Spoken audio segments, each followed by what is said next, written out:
Carson Palmer, are you back here on the show? I'm here. Can you hear me? Literally like you're sitting next to me.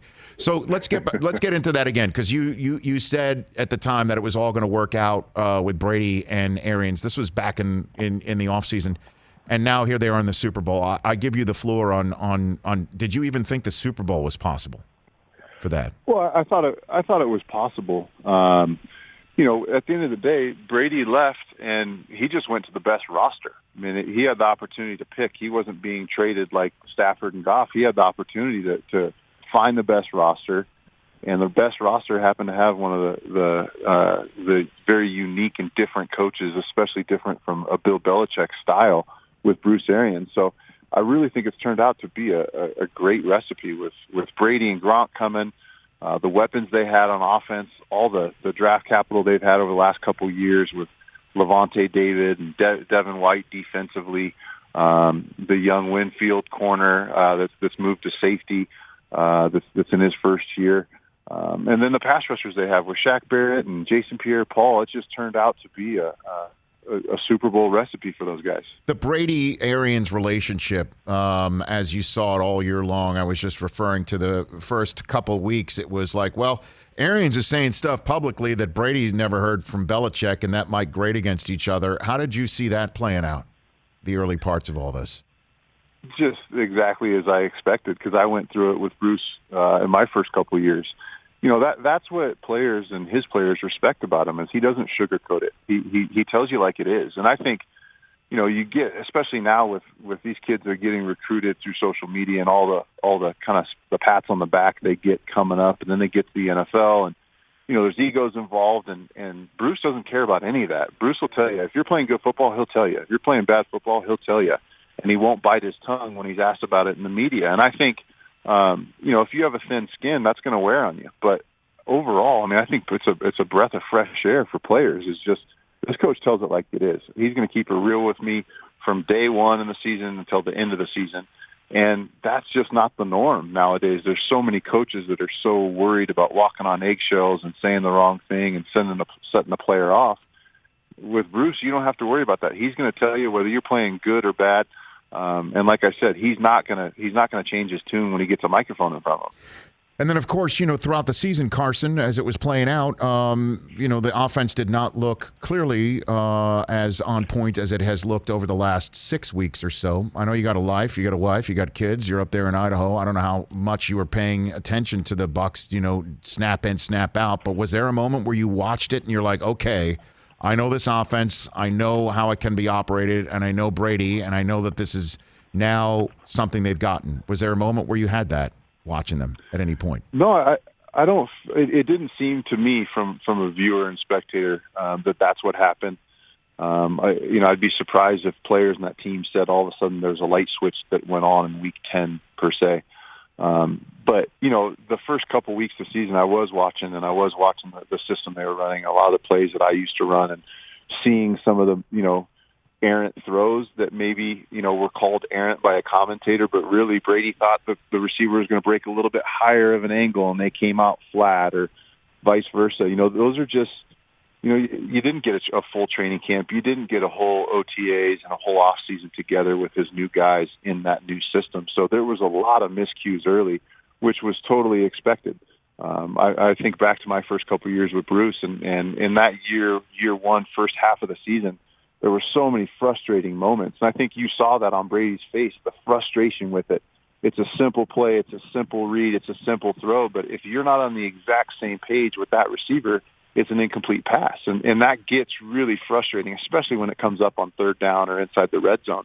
And those things have been ironed out. It's not a month-long process. I was being asked about it earlier on in the year. I'm like, this is not something that's just going to all of a sudden happen after the bye. This is something that's going to take the entire season, and I'll bet you that those guys on offense wish they had 3 or 4 more games to continue to grow together and build what they've built upon. But some of the mishaps early on, the incompletions early on in the season, were totally expected. What did you think of that play call at the end of the first half in the NFC Championship game? What did you think of that one, Carson? I mean, Bruce isn't looking at the clock. He's not looking at the scoreboard. Bruce is not going to play defensively. He's not going to call plays. this kind of new age of coaches, these younger coaches in the league, they're so worried about analytics and all these different things. And some of these older coaches like Bruce and Andy Reid, man, they're not going to play defensive. They're playing to win the game. They're going to go get it. They're not going to punt or kick a field goal in certain situations. They're going to go score. Bruce isn't going to play it safe at that point in the game and run the ball to set up a nice chip shot field goal. He's going to take his shot if it's there. And Brady threw a perfect ball, and the rest is history. That kind of sent them into the Super Bowl going into halftime with that kind of play, and sent the Packers into their halftime locker room really reeling. You get scored on like that, at the very end of a half when you never expect that play to happen. That's defeating, and that was a big part of the momentum shift that you saw in that game that sent Tampa to the Super Bowl. You just hit on something, Carson Palmer, that I love, is that these two coaches, I mean, obviously so much has been made about some coaching decisions in Super Bowl history. Sean Payton's onside kick opened the second half against the Colts leaps to mind. You got both coaches who are going to take that approach. I mean, Arians didn't come this far to do anything but just play it to the hilt just like he does. And this past week, just I can't wait for America to hear this guy at the podium. Last week he came on the show, Carson, and I asked him, hey, when you were quote unquote retired by the Steelers, if I had told you that this is where you would be this Super Sunday as Tom Brady's head coach for the Tampa Bay Buccaneers, this was his response. Go ahead. What are you smoking, bro? Give me something. That's what he said, Carson. That doesn't surprise me at all. Yeah, you know what? When I think back on my time with him and just the hours and hours and hours I sat in meetings with him, with the receivers in the room, the tight ends, and the running backs, and I wish I was always taking notes on the X's and O's side of it. I wish I would have been taking notes on some of the quotes he said, because a receiver would run the wrong route or line up in the wrong spot, and if it's a multiple time offender, he would. I mean, I couldn't help it, and he's serious. He's not trying to be funny, but I would laugh out loud. And then when one guy laughs in a quiet setting like that, you can't keep your mouth shut, so everybody else starts laughing. But if I just would have taken notes on some of the one-liners he had to really make a guy feel terrible about himself for running the wrong route or not breaking the huddle the right way or whatever the situation was, his one-liners, just like the one you played, are fantastic.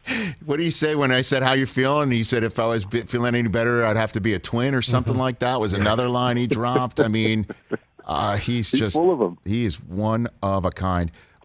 Before we get to the CBD oil, I do want to hit you on another subject that's going on right now. What advice would you give Deshaun Watson as somebody who once upon a time thought that the situation with the team that had drafted him was no longer tenable for him to play and win? What would you suggest Deshaun Watson do right now, Carson Palmer? Well, I think you just got to stick to your guns. If you're in it to get out, and he has realized that he's got to get out of there, and it's not a winning combination with his skill set and the way he leads that team to get to a Super Bowl, then you got to stick to your guns. And if you said you're demanding a trade, you can't then go back and renegotiate how it can work out. You got to stick to your guns. I hope that he's got a destination in mind, because at the end of the day, he's not a free agent. He's asking to be traded, and so whoever has the biggest price tag as far as draft capital to give the Texans is where he's going to go. So, on one side of it, you got to stick to your guns, but you also got to be careful careful for what you wish for, because Houston's not a bottom tier organization, in my opinion. There could be worse situations to go into, and you just hope that if he's got 2 or 3 teams earmarked that he'd like to get to, and his agent can make that happen, that's great. And then Houston also gets a bunch of draft capital and starts the rebuild process themselves. But there's a couple places that you don't want to go, that at the end of the day, if he demands the trade and they have the most draft capital to give up, it may not be a better situation. So, the quote you've probably heard a million times, and Bruce has probably said a million times, there's a reason the grass is greener on the other side. So you got to be careful. There's more manure over there. You got to be careful where you end up. But if it can be one of the places that he's earmarked, then there's no doubt about it. He's a Super Bowl winning ability, And if he can get to the right place, be combined with the right coach, the right organization, then that's a player that can win a Super Bowl for your franchise, no doubt. He does have a no trade clause, so he does have that in his back pocket as he's demanding the trade. So the question I have for you is, when you were going through it, did you ever think twice, like, maybe I need to figure out how to make it work here, or like how would you counsel him about the inner monologue that he's having? Well, at one Carson. point, I knew a certain team was willing to give up multiple first-round picks, and when I was trying to get out of the Bengals situation, they weren't even willing to listen to the phone call, and so that was my barometer. I said, you know what? If they're not even willing to listen and hear the call, then they're not really trying to win the Super Bowl, and that was my point, and that was why I needed a change, and so. I just think, every situation is so unique and so different. I think, if he can stick to his guns and he's got that no trade clause, then it really could end up being a great situation for him to go to a place that he wants to go to that's ready to win a Super Bowl. Tell me about your CBD oil, sir, that you're talking about, Cadenwood and Level Select. What do you like about it? What is this? Level Select CBD. You can buy it online, levelselectcbd.com. I'm actually up here in Idaho. I'm getting ready to get on the river to go fly fishing. And before I left my house, I was lubing up my left knee. I was lubing up my right elbow. I still have some issues and soreness in my elbow from my playing days, and that's my casting elbow now when I'm casting my fly rod. So it's a product that lets me continue to do what I want to do and be outside and be adventurous and go fishing. Go skiing, be with my kids, chase my kids around the house. I know you've got a handful of young ones, Rich. You're definitely getting up there in your years, so you should definitely try our Level Select CBD product. Okay. LevelSelectCBD.com. Is there a special code like Carson or code Palmer for friends or something like that? Or try typing that in. It may not work. It may not do anything, but just go ahead and type that in and see what happens. What does fly fishing with Carson Palmer look like? Walk me through it. What do you got for me? I'm actually out here with my boy Philly D, aka Monkey Boy. Okay. He's in town. He's in town visiting me. He's got all his fly fishing gear on.